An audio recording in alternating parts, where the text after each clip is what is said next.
Today, my presentation is a business built on trust, which I'm in charge of the clicker. And I've said this before many times, we're taking care of people's fur children. They're not going in and buying clothes, they're not ordering a burger. We are being entrusted with their children, and children who can't speak words when they go home and talk about what a great time they had at camp. So our clients who come in depend on us to let them know what's going on behind our doors.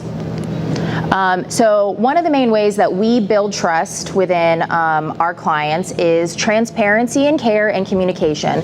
So a few things that we do from the very beginning to begin that trust building is that we offer tours unscheduled during regular business hours. A lot of facilities don't do that. They make you call, you have to schedule it.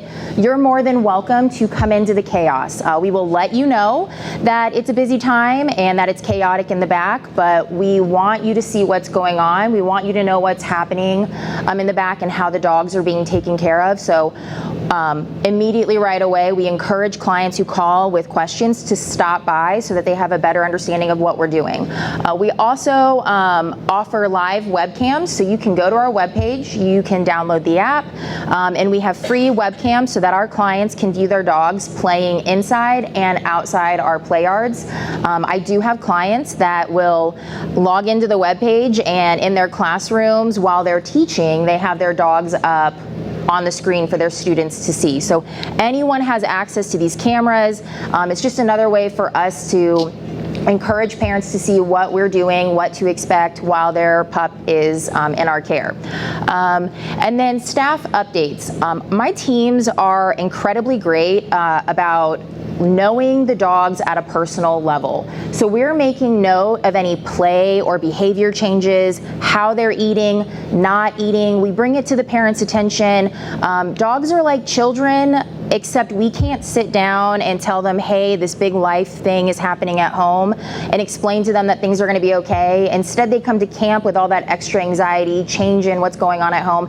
And sometimes they don't make the best decisions at camp, and we will address it with the client. So that's really how we start, is just by the constant and consistent communication with our pet parents.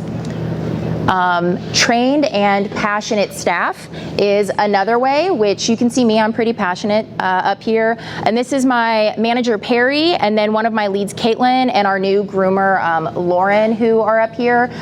We're all trained pretty vigorously online with dog body language. We're CPR certified for dogs, but the key with our training is that we continue to do it.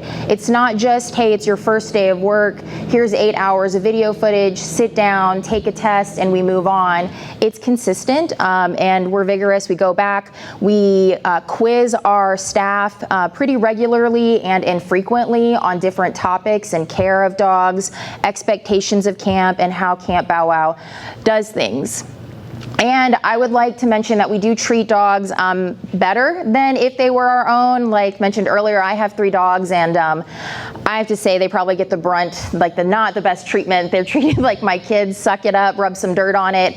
But the dogs that come to camp they're special. They're VIP. They get the best treatment. Again, overly communicated with clients about that.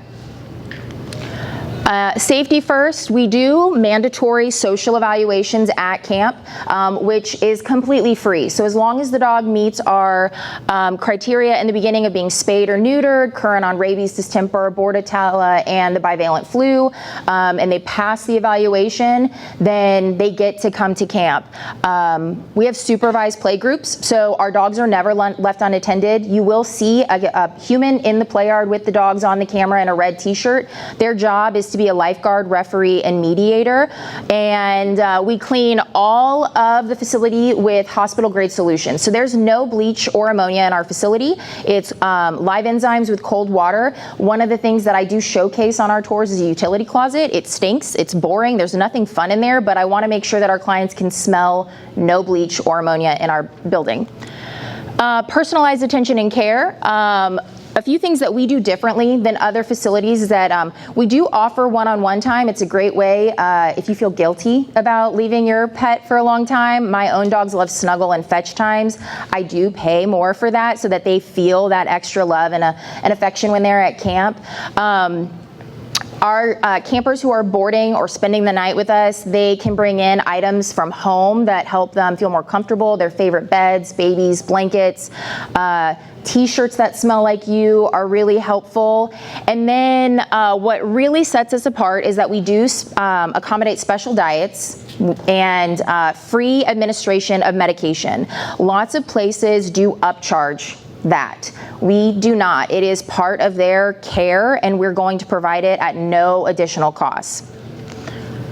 And then community-oriented business. I have been working with Special Pals, and my last 10-minute presentation, I brought a dog, so sorry if everyone's disappointed this time. But we work really closely. My last dog, Jackson, was adopted through them. We do our best to foster a new dog with them every 30 days. And our goal really is to get them adopted through camp, but it's also to get them out of the shelter. It's to be socializing with other dogs, interacting with different humans. And then I would like to think that when potential parents come in to adopt, if they see that a dog has been in our environment, that it helps them become adopted faster because they haven't been locked away, not socializing and not interacting with other people. Let's see. And then that's the end.